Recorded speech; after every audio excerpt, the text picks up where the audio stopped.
بسم الله الرحمن الرحيم ياسين والقرآن الحكيم إنك لمن المرسلين على صراط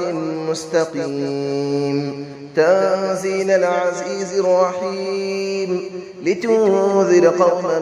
ما أنذر آباؤهم فهم غافلون لقد حق القول على أكثرهم فهم لا يؤمنون إنا جعلنا في أعناقهم أغلالا فهي إلى الأذقان فهم مقمحون وجعلنا من بين أيديهم سدا ومن خلفهم سدا فأغشيناهم فهم لا يبصرون وسماء عليهم أأنذرتهم أم لم تنذرهم لا يؤمنون إنما تنذر من اتبع الذكر وخشي الرحمن بالغيب فبشره بمغفرة وأجر كريم إنا نحن نحيي الموتى ونكتب ما قدموا وآثارهم وكل شيء أحصيناه في إمام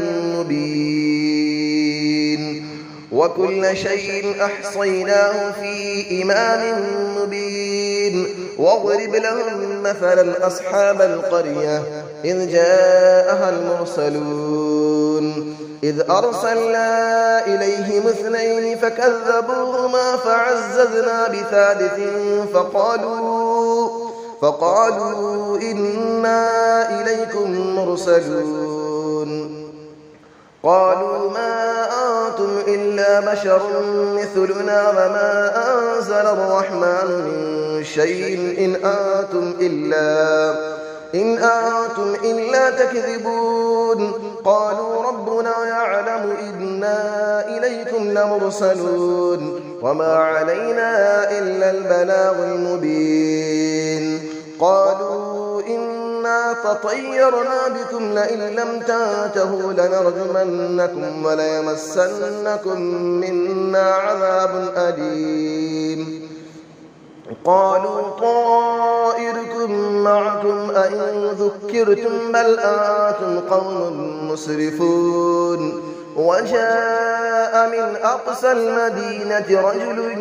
يسعى قال يا قوم اتبعوا المرسلين اتبعوا من لا يسألكم أجرا وهم مهتدون وما لي لا أعبد الذي فطرني وإليه ترجعون أأتخذ من دونه آلية إن يردني الرحمن بضر لا تغني عني شفاعتهم شيئا ولا ينقذون إني إذا لفي ضلال مبين إني آمنت بربكم فاسمعون قيل ادخل الجنة قال يا ليت قومي يعلمون بما غفر لي ربي وجعلني من المكرمين وما أنزلنا على قوله من بعده من جود من السماء وما كنا منزلين إن كانت إلا صيحة واحدة فإذا هم خامدون يا حسرة على العباد ما يأتيهم من رسول إلا كانوا به يستهزئون ألم يروا كم أهلكنا قبلهم من القرون أنهم إليهم لا يرجعون وإن كل لما جميع لدينا محضرون وآية لهم الأرض الميتة أحييناها وأخرجنا منها حبا فمنه يأكلون وجعلنا فيها جنات من نخيل وأعناب وفجرنا فيها من العيون ليأكلوا من ثمره وما عملته أيديهم أفلا يشكرون سبحان الذي خلق الأزواج كلها مما تنبت الأرض ومن أنفسهم ومما لا يعلمون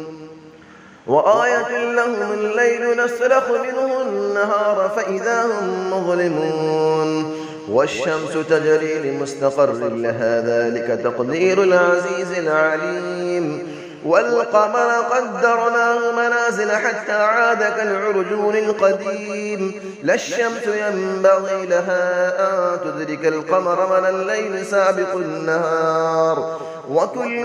في فلك يسبحون وآية لهم أنا حملنا ذريتهم في الفلك المشحون وخلقنا لهم من مثله ما يركبون وإن نشأ نغرقهم فلا صريخ لهم ولا هم ينقذون إلا رحمة منا ومتاعا إلى حين وإذا قيل لهم اتقوا ما بين أيديكم وما خلفكم لعلكم ترحمون وما تأتيهم من آية من آيات ربهم إلا كانوا عنها معرضين وإذا قيل لهم أنفقوا مما رزقكم الله قال الذين كفروا للذين آمنوا أنطعم من لو يشاء الله أطعمه إن أنتم إلا في ضلال مبين ويقولون متى هذا الوعد إن كنتم صادقين ما ينظرون إلا صيحة واحدة تأخذهم وهم يخصمون فلا يستطيعون توصية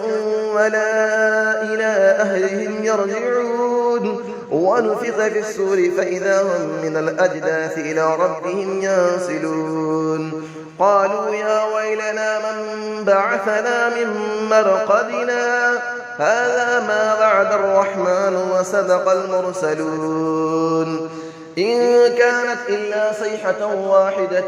فإذا هم جميع لدينا محضرون فاليوم لا تظلم نفس شيئا ولا تجزون إلا ما كنتم تعملون إن أصحاب الجنة اليوم في شغل فاكهون هم وأزواجهم في ظلال على الأرائك متكئون لهم فيها فاكهة ولهم ما يدعون سلام قولا من رب رحيم وامتازوا اليوم أيها المجرمون ألم أعهد إليكم يا بني آدم ألا تعبدوا الشيطان إنه لكم عدو مبين وأن اعبدوني هذا صراط مستقيم ولقد أضل منكم جبلا كثيرا أفلم تكونوا تعقلون هذه جهنم التي كنتم توعدون اسلوها اليوم بما كنتم تكفرون اليوم نختم على أفواههم وتكلمنا أيديهم وتشهد أرجلهم بما كانوا يكسبون ولو نشاء لطمسنا على أعينهم فاستبقوا الصراط فأنى يبصرون ولو نشاء لمسخناهم على مكانتهم فما استطاعوا مضيا ولا يرجعون ومن نعمره نكسه في الخلق أفلا يعقلون وما علمناه الشعر وما ينبغي له إن هو إلا ذكر وقرآن مبين لينذر من كان حيا ويحق القول على الكافرين أفلم يروا أنا خلقنا لهم مما عملت أيدينا أنعاما فهم لها مالكون وظللنا لهم فمنها ركوبهم ومنها يأكلون ولهم فيها منافع ومشارب أفلا يشكرون واتخذوا من دون الله آلية لعلهم ينصرون لا يستطيعون نصرهم وهم لهم جند محضرون فلا يحزنك قولهم إنا نعلم ما يسرون وما يعلنون أفلم نرى الإنسان أنا خلقناه من نطفة فإذا هو خصيم مبين وضرب لنا مثلا ونسي خلقه قال من يحيي العظام وهي رميم قل يحييها الذي أنشأها أول مرة وهو بكل خلق عليم الذي جعل لكم من الشجر الأخضر نارا فإذا أنتم منه توقدون أوليس الذي خلق السماوات والأرض بقادر على أن يخلق مثلهم بلى وهو الخلاق العليم إنما أمره إذا أراد شيئا أن يقول له كن فيكون فسبحان الذي بيده ملكوت كل شيء وإليه ترجعون صدق الله العلي العظيم.